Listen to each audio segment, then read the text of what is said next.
Who actually runs Britain? The Prime Minister? Parliament? Or maybe, just maybe, a polite little club of intellectuals that have been quietly pulling the strings for 140 years? Meet the Fabian Society.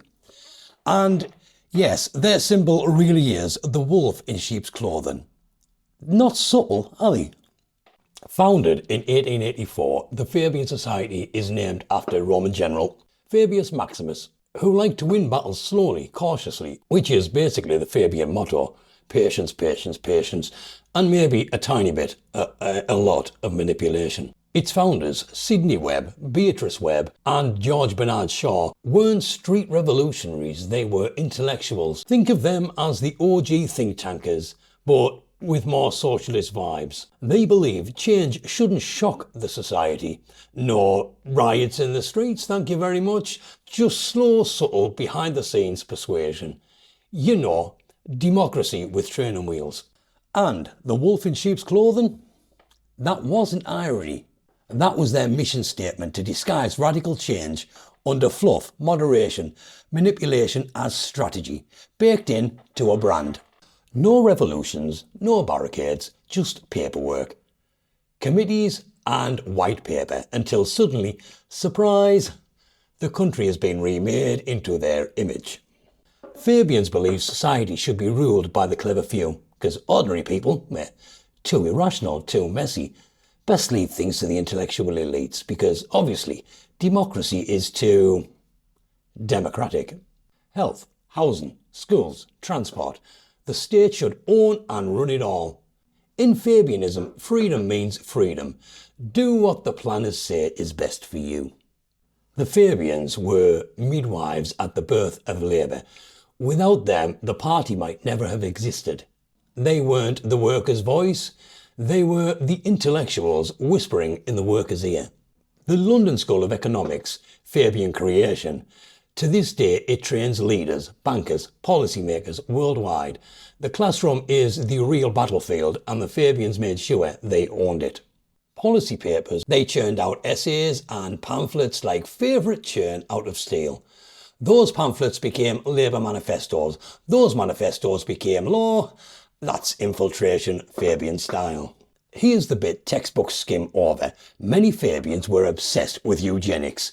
The Webbs, Harold Lansky and George Bernard Shaw all endorsed ideas about breeding out the poor and unfit. The state deciding who deserves children? That's progress, apparently. George Bernard Shaw once argued people should justify their existence to the state, or be painlessly killed. His words: we should find ourselves committed to killing a great many people who cannot justify their existence. A gas chamber would be a humane way of killing, because apparently bureaucracy plus murder equals compassion. This wasn't satire, this was serious Fabian logic. The elite should decide who lives, who dies, who reproduces, all for the greater good, of course. If that doesn't make your skin crawl, then nothing will. After 1945, Clement Attlee, a Fabian, gave Britain the NHS and welfare state. Life-saving, yes, but also total dependence on the state. Every service controlled by one institution is also one more lever of control. Anthony Crosland shifted Fabianism from revolution to redistribution. Don't abolish capitalism, just tax and regulate it into submission. Clever, polite and quiet. Harold Laski, Fabian chairman, was so influential that Churchill warned a Labour vote meant rule by Laski. He wasn't entirely wrong, was he? Tony Blair's New Labour was Fabian through and through. His so-called Third Way was published by the Fabian Society. New Brandon, same wolf. Brown's redistributive budgets, straight from Fabian reports. At one point, over 200 Fabian MPs sat in Parliament. Not advice, domination. And today, Keir Starmer is a Fabian. His pamphlet, The Road Ahead, was a Fabian document. His shadow cabinet, mostly Fabians. This isn't fringe influence, it's central command. Half of Labour MPs are Fabians. That's not just influence, that's ownership. The Labour Party is basically a Fabian franchise. NHS restructuring, climate regulations, all start life as Fabian pamphlets before turning up in manifestos. Voters aren't choosing policies, they're rubber stamping Fabian blueprints.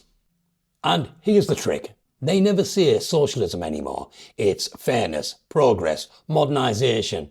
Who's going to vote against fairness? That's how manipulation works.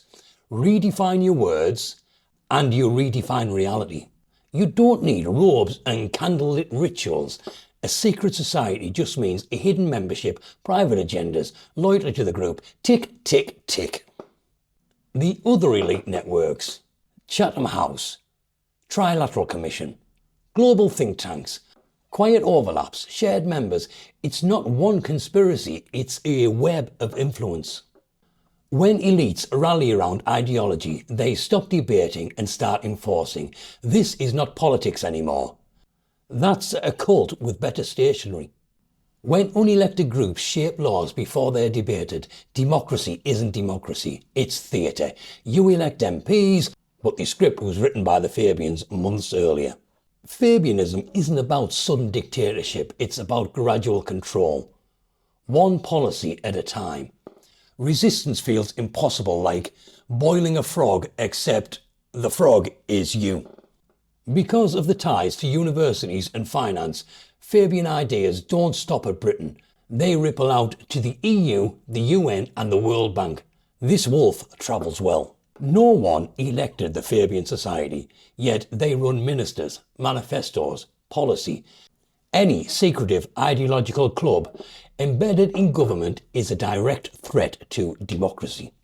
If MPs belong to closed networks, the public should know.